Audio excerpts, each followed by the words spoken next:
আমি অনেক দিন থেকে ভেবেছি পুরনো ঢাকা দেখাবো। চলুন তাহলে। কোরবানি ঈদকে ঘিরে মেলা বসেছে। আমার বাসা থেকে এখানে আসতে মাত্র 10 মিনিট পায়ে হেঁটে আসা যায়। জায়গাটির নাম লক্ষ্মীবাজার। রিকশায় আসলে 30 টাকার মতো। তো মেলা দুটো ঈদেই হয়ে থাকে।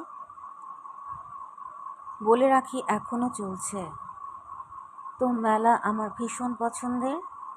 কোনো কিছু কিনি বা না কিনি, সাজ পসরার জিনিস দেখতে ভীষণ ভালো লাগে। উফ, চুড়ি দেখলে যা লাগে কি বলবো, মাথায় ঠিক থাকে না। অনেক রকম চুড়ি, দুল, মালা নিয়ে বসেছে। আমিও পছন্দ করতে শুরু করি।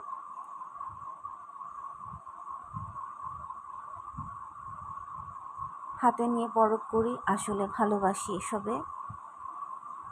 এরপর একে একে সাজ পসরার জিনিস দেখতে থাকি।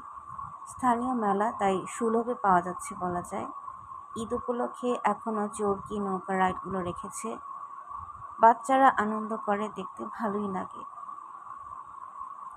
লক্ষ্মীগঞ্জ বাজারের স্কুলের পাশ দিয়ে আরও অনেক রকম বিপণন কেন্দ্র দেখা যায়। বিউটি লাচ্ছি খাচ্ছে কেউ। স্কুল ছুটির পর অনেক মায়েরা এসব বিপণন কেন্দ্রে আসেন, আমিও আসি। আবারও চুড়ি, কার কার লাগবে। ঈদের পর আমি সন্ধ্যার পর বেরিয়েছিলাম। সেদিন বৃষ্টি ছিল। ঈদ চলে গেছে, তাও কত মানুষ। এভাবে ঘুরতে থাকি। ঝিরে ঝিরে হাওয়া, বেশ ভালো লাগছে তখন।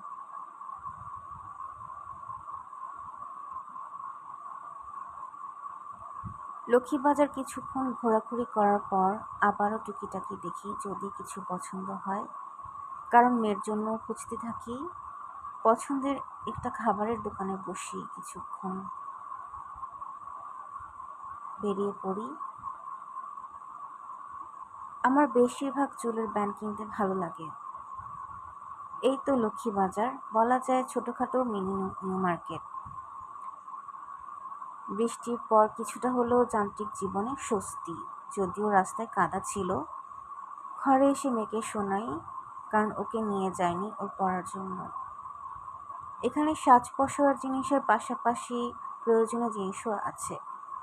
গৃহিণীদের পাশাপাশি চাকরিজীবী মহিলা, শিক্ষার্থী তারাও কিনতে পারে। ভালো লাগলে পাশে থাকবেন। আল্লাহ হাফেজ।